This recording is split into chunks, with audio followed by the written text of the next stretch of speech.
Welcome to Voices on the Hill, featuring the Rogers State Athletic Program. I'm your host, Corey King. I am a graduate assistant and in charge of digital media. The purpose of our show is to highlight the amazing stories of our student athlete, coaches, and administrators, and also to provide a detailed insight of how our personnel is in competition and their lives outside of the realm of athletics. Here with us today, we have Coach Jones, Tulsa native, goalkeeper savant, and the head coach of our women's soccer team.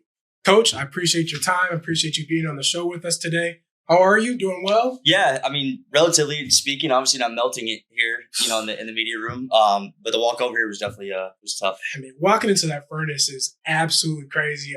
I'm from up north, from the Minnesota area, so going outside and literally just feeling sweat dripping off my body is not okay. Yes, not yes. Okay. Something I'm not going to be able to get used Right. to. But for you being from here, being from Tulsa, now you are about 30 minutes outside of Tulsa. How did you end up at Rogers State coaching women's soccer?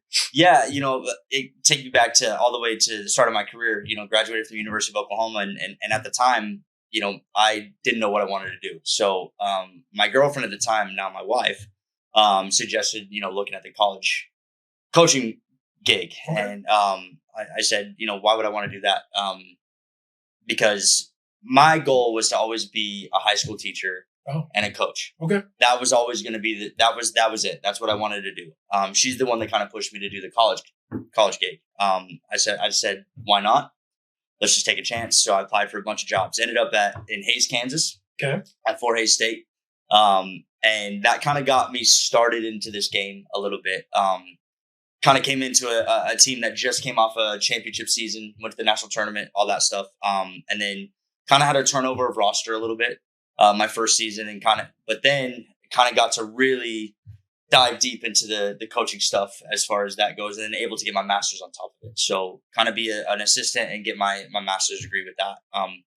Luckily enough for me, I didn't know where I wanted to take it. I knew I wanted to go as far as I could go with it. Yeah. I just didn't know how far I could go with it. And then the opportunity came up at the age of 26 to be a head coach at Washburn University. Also in the MIAA. So, and to coach against my mentor, the guy that got me started in the game, was fun too for 2 years. My claim to fame is that I'm the only assistant that he's ever played that beat him. Oh, wow. Yeah, we beat him. They were number 14 in the country. We beat them at home in Topeka. So that was fun. And honestly, loved Washburn. Didn't envision myself leaving. Loved the administration. Loved everybody. All of my best friends were still there. We were thriving. The team was doing really well. And then the guy that hired me at Fort Hays got the head coaching job down in Corpus Christi at a Division I school. Okay. And so he called me up. I landed from a recruiting trip, and I was driving from Kansas City Airport to my home in Topeka. And he called me and said, "Hey, I need your help. We need to turn around this program." The D1 program had only been around for 3 years. Wow. Yeah. So, and my wife's from Dallas. So I thought, you know what, let's just take a leap of faith and go to all the way to South Texas and, try the Division I thing and turn around a program, and was there for 5 years. And, unfortunately we were going through some stuff with administration down there that kind of gave me the ick a little bit about the school and administration. And I just kind of wanted to throw my name in the hat for here. Yeah. And then we had the opportunity to get new contracts down there. So when I got my interview here, I really was unsure of whether I wanted to come or not. I still was in the Division I realm. As it's very, very different. And I wanted to chase it. I wanted to, see if I could, get my legs at the Power 5 level. And I got the job offered here at Rogers State on my wife's birthday. We were in vacation in Breckenridge, Colorado, snowboarding. So, she sat me down and said, "Yep, you're taking the job." So, I thought about it more, and all of my lifelong friends that I grew up with are still here.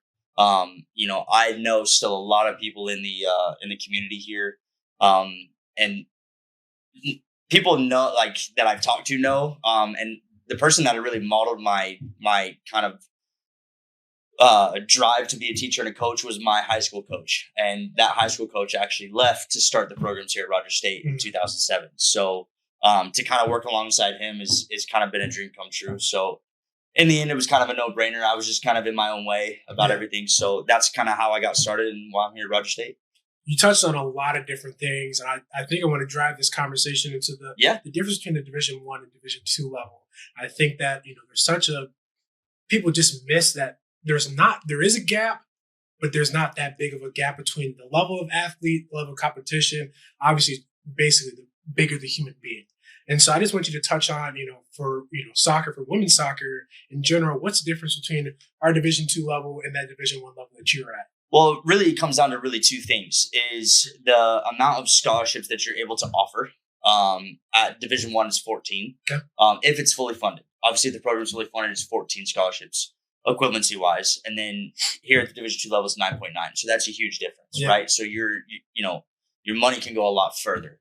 Another one is just the resources that you're able to utilize and are given at the Division I level to be able for let's say for travel or for operational stuff like your gear and if you have a fuel station or whatever it may be, is usually a lot bigger at the Division I level. So we take it as far as we can go, but there's a certain point that we have to ask for help, with fundraising and stuff like that. So I think those are the big two differences.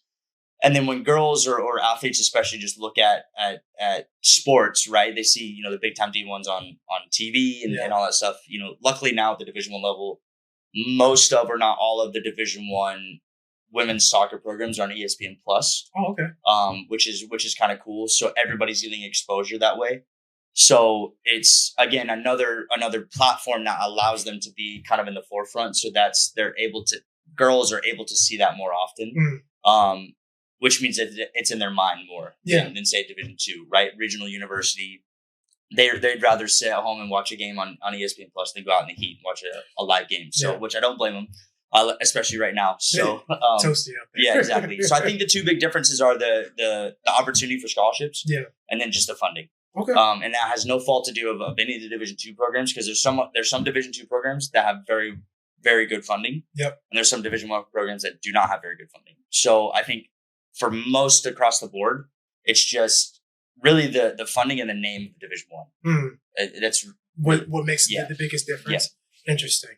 And I want to kind of pivot into, you said that you were a student and kind of modeled your reason why you wanted to be a teacher and a coach after Coach Larkin, who was our men's head soccer coach, and we'll talk to at a later point. But talk about how working with him now versus what it was like working with him then as a student athlete, how that that relationship has evolved. And I know you had mentioned that he had actually recruited you to come here and play here. He did, yes. So, just kind of elaborate on those kind of things about, your relationship with Coach Larkin. Yeah, I mean, obviously he was my coach, right? So there was definitely that love-hate relationship, right? Yes. Especially in January when it's preseason and you're having to run a bunch of 1830s, a bunch of stairs, all miles and miles and miles. But, the good thing is that what I really learned from him was just the connection to the players. He made sure that everybody, whether you were playing junior varsity, you were injured, whatever it may be, you were cared for. Yeah. And that was huge for me because I was one of the only freshmen to play on the varsity come my freshman year. And he was a new coach. That was his first season as well. So, and we started to see some success that year. And then the 2 years after that, we actually won back-to-back state titles. So the first time at Bishop Kelly that we won a state title in boys soccer, and then we backed it up that second year. Okay. So, learning those things and being able to navigate and grow a program into what it was. And now it has been sustained, obviously, with them winning multiple state titles, after that, and even after he left. So, that was really cool for me to be a part of. Obviously being, 14, 15, 16 years old, there were times it was like, I don't like you very much. We all have those coaches. Exactly. And then coming here, obviously being felt well far removed from that time, 15 years later, we reminisce about those times. We reminisce about players, players that he coached here, that I know, that I grew up with, all that kind of stuff. And then just having a great working relationship of, I'm invested in his program. He's invested in mine. Obviously, when he started the programs here, he had both men and women. He was coaching both. And since he gave it up, he's really wanted the women to succeed. And I think, him knowing me and seeing me in my drive and what I want out of the program, I think has kind of reinvigorated his love for the women's side again and really taken an investment back in the women's program. That is such a beautiful thing. Yes. Things that I've seen when athletic programs are strong, is when coaches are being able to invest in other coaches, programs. Yes. When I came from Winona State, and our football coach had invested in our women's program, and it was you feel like I have love just outside of my sport. I can go and be walking down the hallways and see and get encouragement and uplift from somebody that doesn't deal with me on a daily basis. And I think that's so important for your program and his. So I commend you both on being able to step outside of, you can get such tunnel vision when you're coaching. You're only worried about the players that you have. And then obviously now you're like, let me go extend this hand to somebody else. Right. I think that's awesome. So, kind of to continue on into your coaching and your coaching style and how you impact your women. So kind of touch on what your philosophy is and the things that you do to instill in your women so that, this is basically the trigger word, culture. Right. How do you build your culture for your program? Yeah. So I would say everywhere that I've been, even at Fort Hays, I learned this from Coach Shaw, who who hired me for my first job, and I've kind of taken that everywhere I've been. When I got the Washburn job, they were 0-17 and won the year before. Oh. So obviously took over a struggling program. I was only the second coach in program history there. And so, our first couple of games, we were competing, but we hadn't won yet. And you could just see that it was taking a toll on the girls. And I kind of sat them down and said, okay, we need to develop something here. And what I've done since then is I've involved the players in sitting them down. And even when I first got here was, we sat down and I asked them, I said, what do you want our team to be about? And I can tell you, as coaches do all the time, right? I can tell you, commitment, work hard, drive, all of this stuff. And it's very hard to buy into words that you're not really a part of. Yeah. If that makes sense. Yep. So what we've done is, and I kind of take a holistic approach to it, where we sat down with the team my first spring, and I told them, I said, the soccer will take care of itself. I'm not worried about that. That's the easy part of my job. It's the other side of it that's the tough part. And so we sat down and we talked through for an entire spring semester, that first spring semester, of what we want to be about, what our foundation is for women's soccer, and we continue to build on that, because obviously as teams change and grow and people leave the program and become alumni, is that the culture also has to evolve and change too, right? It's not there's certain foundations that will always be there, but those things change depending on the team. So every fall camp, every spring, we sit down and we go through it, and we really just go, okay, what do we want to be about? Luckily enough for us, I'm really good friends with the coach at ORU.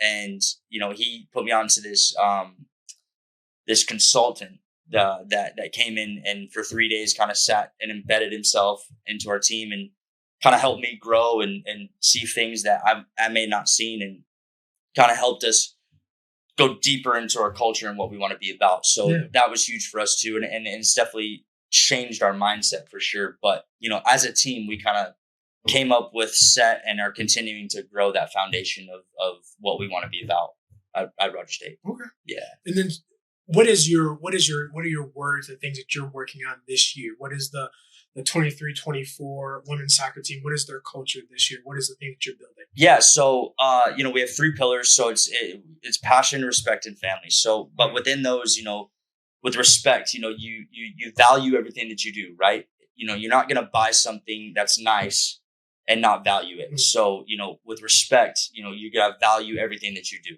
right? You have to leave a legacy every single day. What does that look like? Yeah. With passion, what gets you through that door every day? Because as you know, as a student athlete, there are days that you do not want to step through that door, right? Especially in preseason, or even, when it's 8,000 degrees outside, or when it's -5 degrees up north. Yeah. What gets you through that door? And it's just love for the game, right? Love for football, love for soccer, love for basketball, whatever it is. What's getting you through that door? And then once you're through that door, what's getting you through the training session? What's getting you through that? And that's the other piece. That's the family piece. That's, the girls around you, the girls in the locker room, the coaching staff, the training staff, all of that is just, it kind of encompasses itself. It's kind of our triangle of pillars, so to speak. Okay. Awesome. So, and we dive deeper into it. I don't want to get too much into it, but we have a whole PowerPoint presentation on it. that we kind of go through, and we preach those values and behaviors every single day. Yeah, and that's important. Is Yes. to constantly instill these Yes. things, and especially with your younger class, people who are coming in from a different culture, and obviously there are people who've had success. And when you're recruiting them, you're like, oh, these people are having success. That's why we're bringing them in here. But now you have to mold and shift them into what fits your program. right. And that's a very difficult thing to do. And that's what, takes time. But as a coach, it is a constant, relentless pursuit to be, how do we get you on board sooner rather than later? Right. And so, as I'm, talking about recruiting, you were a recruiting coordinator at your last school that you're at, and you obviously have a major hand in recruiting here. Tell us about the recruiting process of women's soccer players, and the travel of going to different tournaments, and obviously we're having this event for cross country at a soccer complex, and there's fields upon fields. What is that like for you, and what do you look for when you're trying to find an athlete that's looking to go on to the collegiate level? Yeah, so it's a little bit different here than it was in Corpus. Obviously, we do cast a wide net here, but obviously with our budget, we're not able to go to as many places as we would like, which is fine. That's luckily, one good thing about COVID is that teams and tournaments and everybody got smart about film or live streaming or whatever the case may be. So that's good for us, especially because we do have some budget constraints. But the first thing that we do is we identify, okay, where do we want to go, right? So what's gonna get our most bang for our buck? Everybody asks, what do you go to a lot of high school games? Well, luckily here and in the metro, I do, one, because I do know a lot of high school coaches, and two, there's a lot of good high school soccer here. We don't really put a whole lot of stock into high school games just because, there are some teams that are way better than other teams. So also too, you think about it, if I go, let's say I drive 35 minutes to Midtown Tulsa, right? I'm only seeing 2 teams, but if I go to a tournament, I could watch 100, 200 games. Yeah. So what we'll do is we'll kind of identify, okay, one, what works best for our budget, what makes sense, what else is, okay, what do we need for that recruiting class? Now, women's soccer obviously is a little bit different than football, is that we're not only looking for next year's class, but we're looking for the juniors as well. Yep. And luckily the NCAA changed the rule because it was even earlier than that beforehand. So we kind of go out and identify, okay, this is where we need to go. Like, for instance, so ECNL, the Elite Clubs National League. So that's the top tier, right? So we need to go to at least one event a year. And November is the first one that'll happen in Phoenix. We usually would go to that one.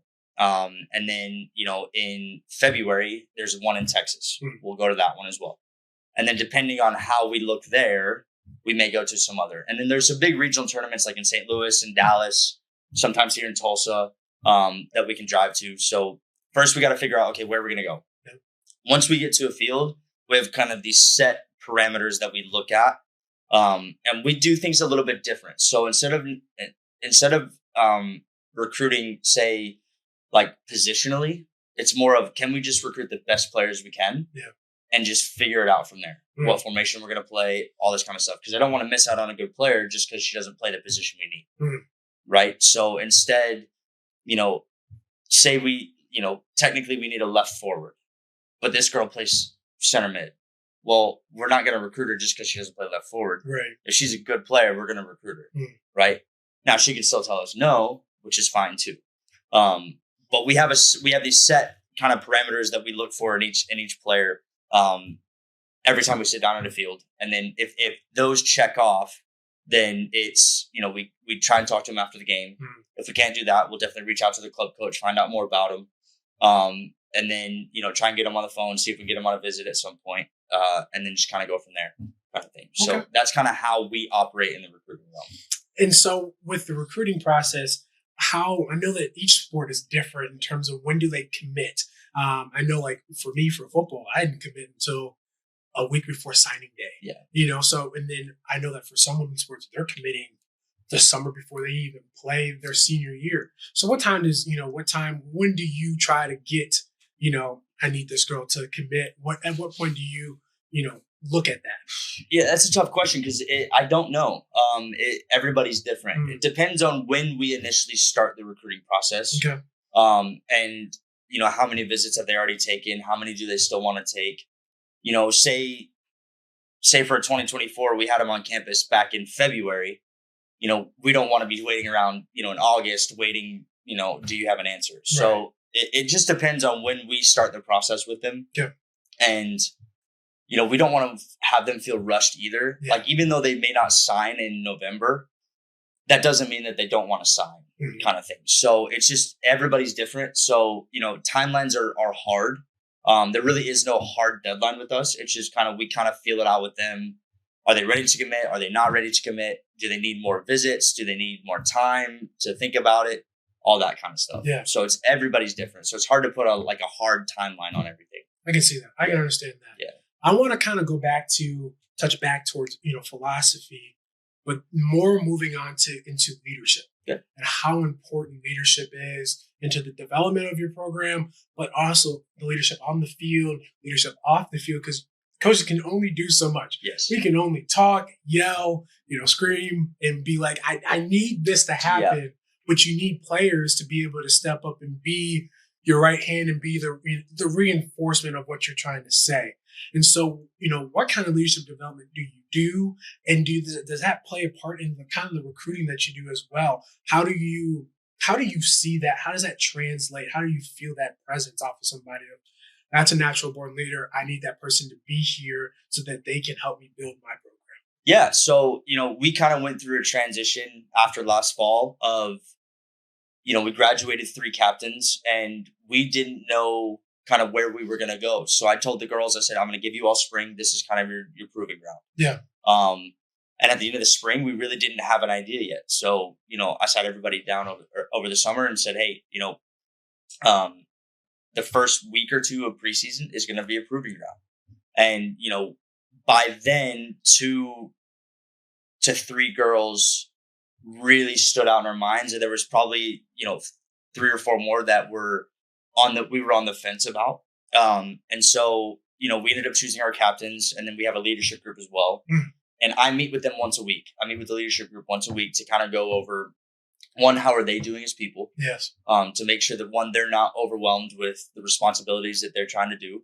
How the team's doing, in terms of, are there anything that we need to address, that you can't handle or whatever the case may be, and kind of let them know, they're involved in kind of what we're looking at towards the week from the coaching side of things.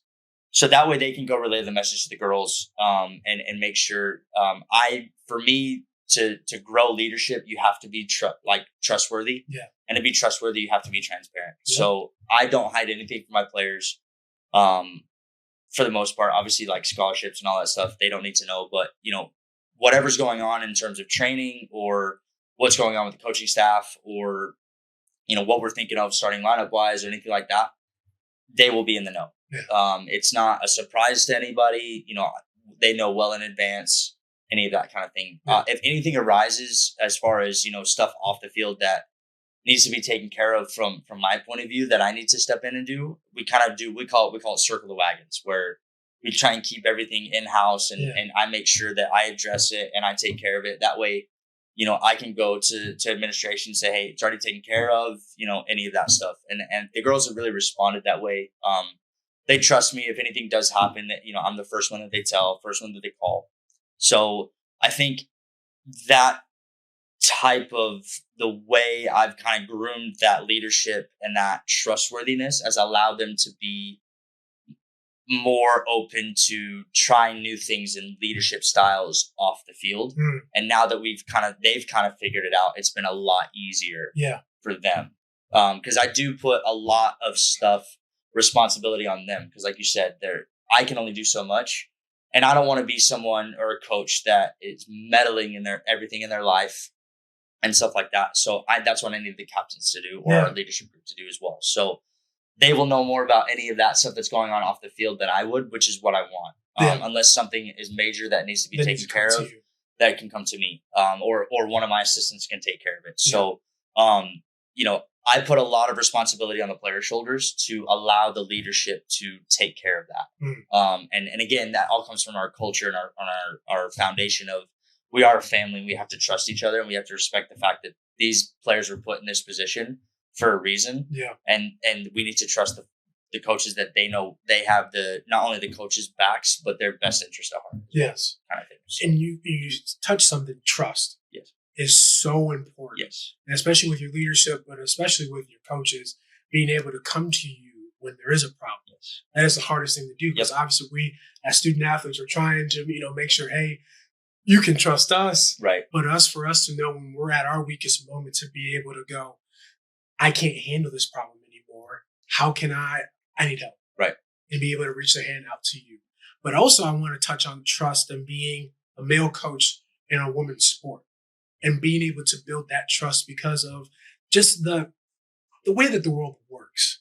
Yes. Obviously I speak from experience of moving from the football world into the women's basketball world and building that trust with those athletes. And so I want you, if you would, kind of speak upon, one reason why you chose women athletics, but two, how do you kind of overcome that kind of barrier at first, that to be able to, especially as a younger coach, obviously you see the older coaches within women's sports and you're like, all right, they've had plenty of years of experience, I'm jumping right in.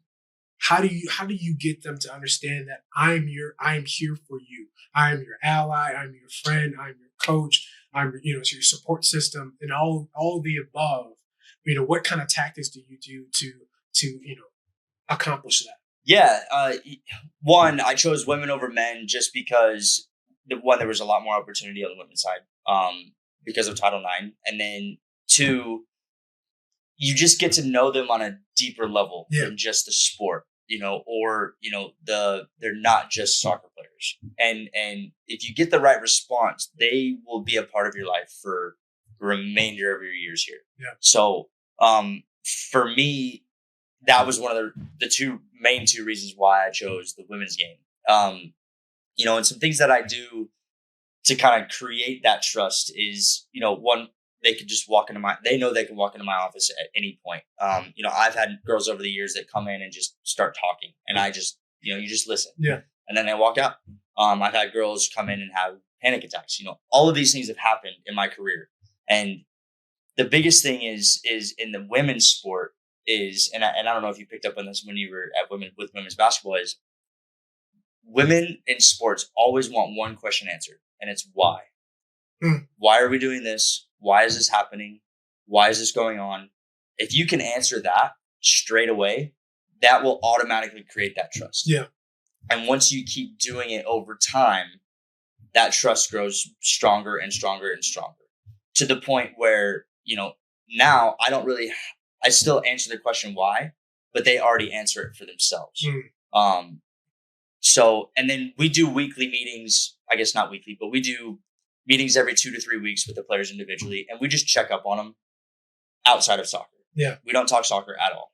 How's your family doing?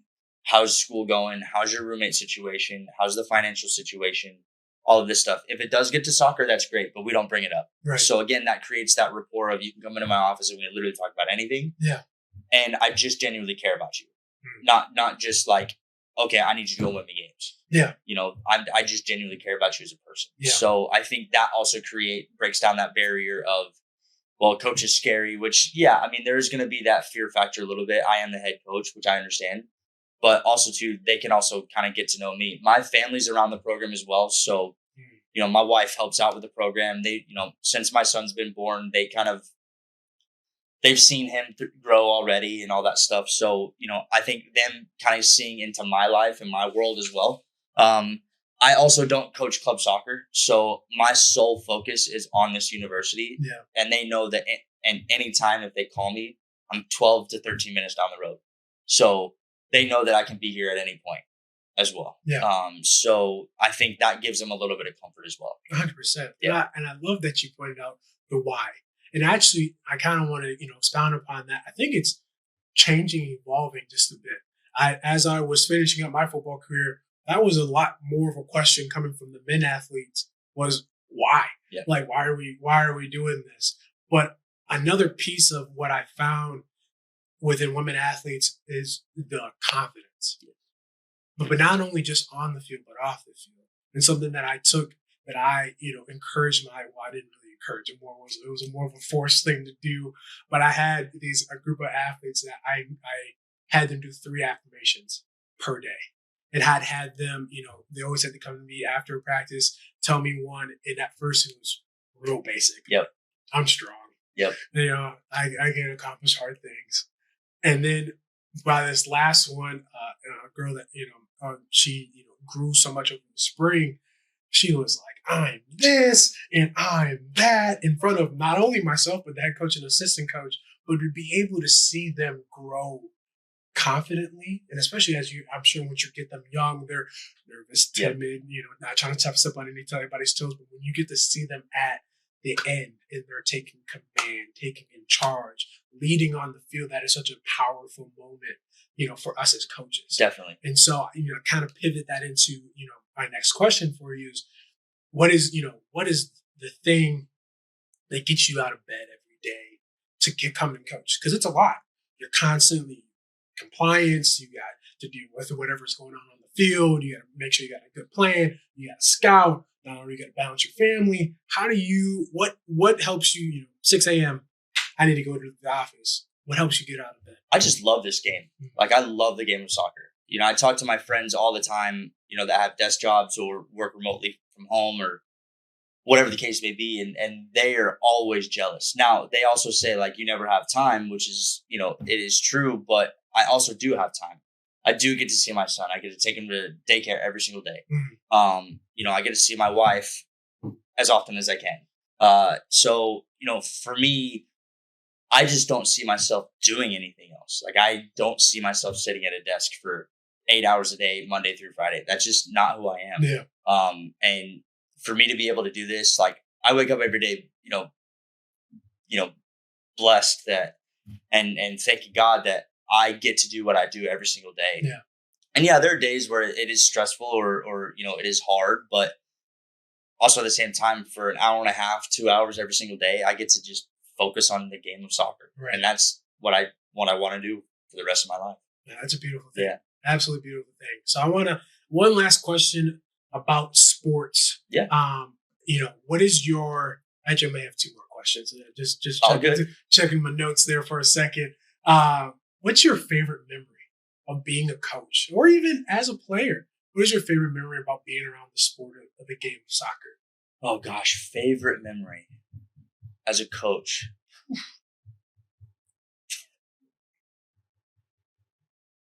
I would say, so my second year at Fort Hays, I was the goalkeeper coach mainly. And first round, we hosted the first round and we were playing Missouri Western and we went to penalty shootout. And goalkeeper made the winning save. And I think that was probably the proudest moment I've ever had. So I think that is, as a player, again, probably, so back then, Bishop Kelly and Bixby were rivals, right? Mm-hmm. My junior year of high school. And we played them first round of the playoffs. And we went to a PK shootout again. And I saved all 4 penalty kicks.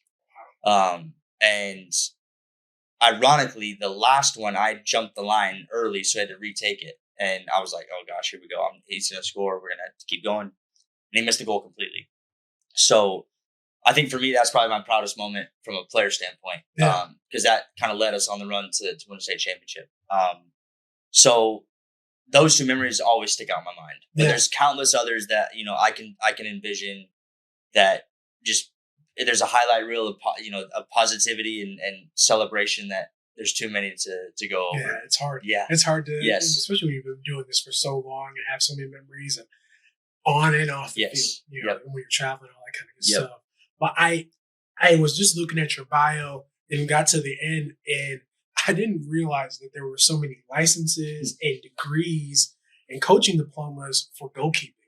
And that's why I used the word savant, because obviously you got to be real detailed to be able to get these coaching. Where do they come from? How did this happen? Like, what? I've never seen that before. Like, obviously, like as a football coach or a basketball coach, I don't have to go get a degree or a certification. So what is that like? I mean, it's grueling. So, there's two entities where you can get your, I guess, one side calls it a diploma, the other side calls it a license. So you have the U.S. Soccer Federation who does the licensing stuff.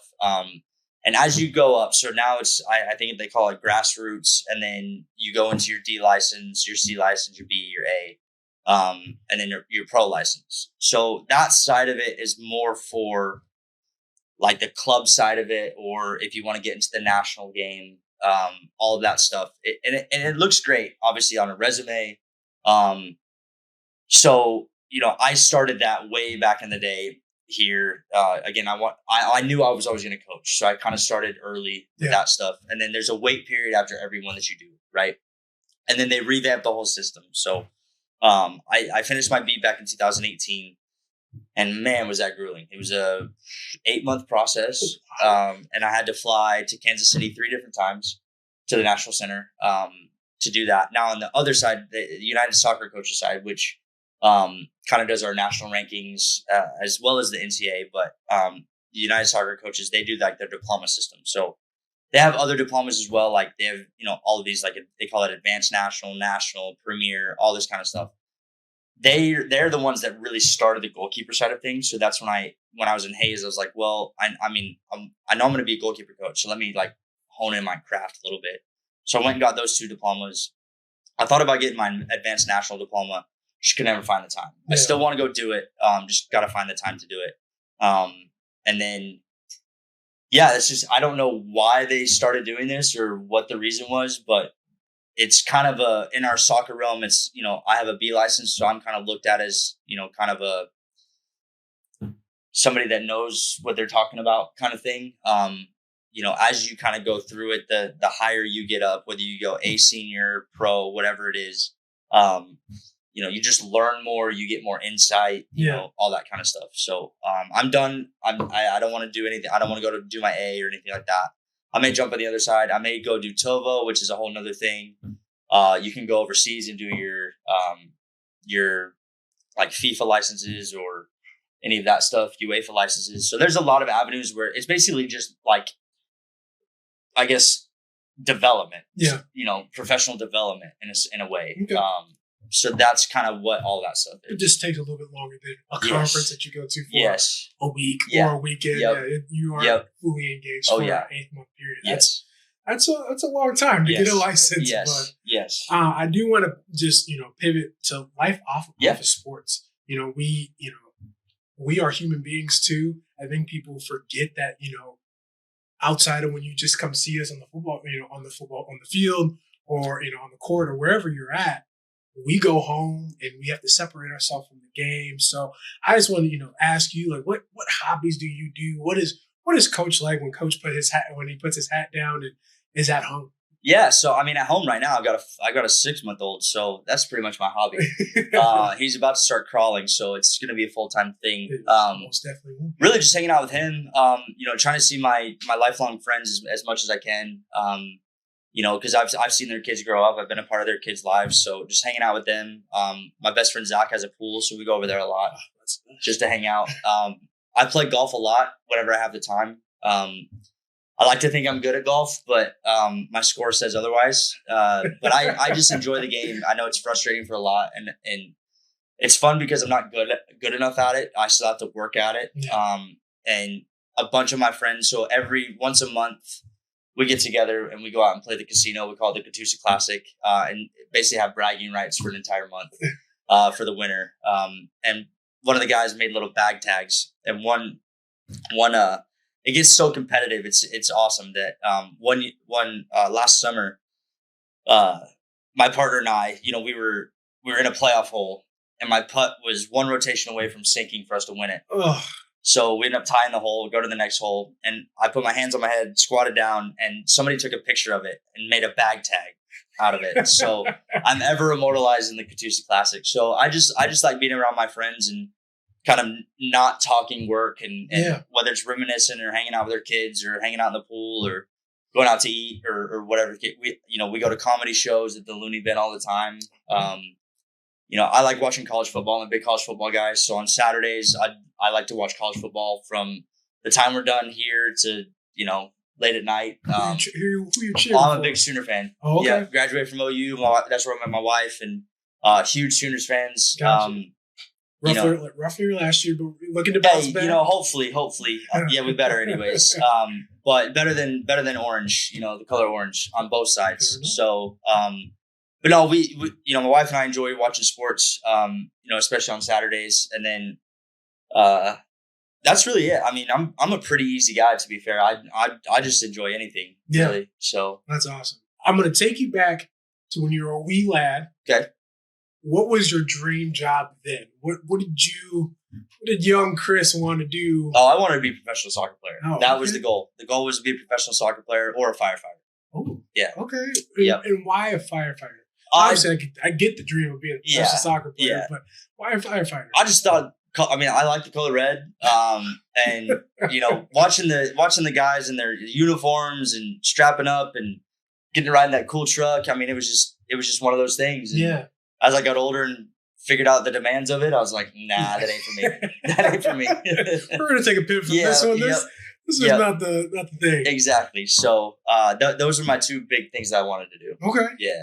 And my last question for you: if you weren't coaching, and I know you kind of mentioned you being a teacher, what would you be doing? What would be your next thing? I think I'd be teaching. Teaching? Yeah, I think I'd be teaching. My degree was in science, and my master's degree was in health and human performance. So probably teaching some science class in high school and being a high school coach. I mean, did you have a favorite subject of science?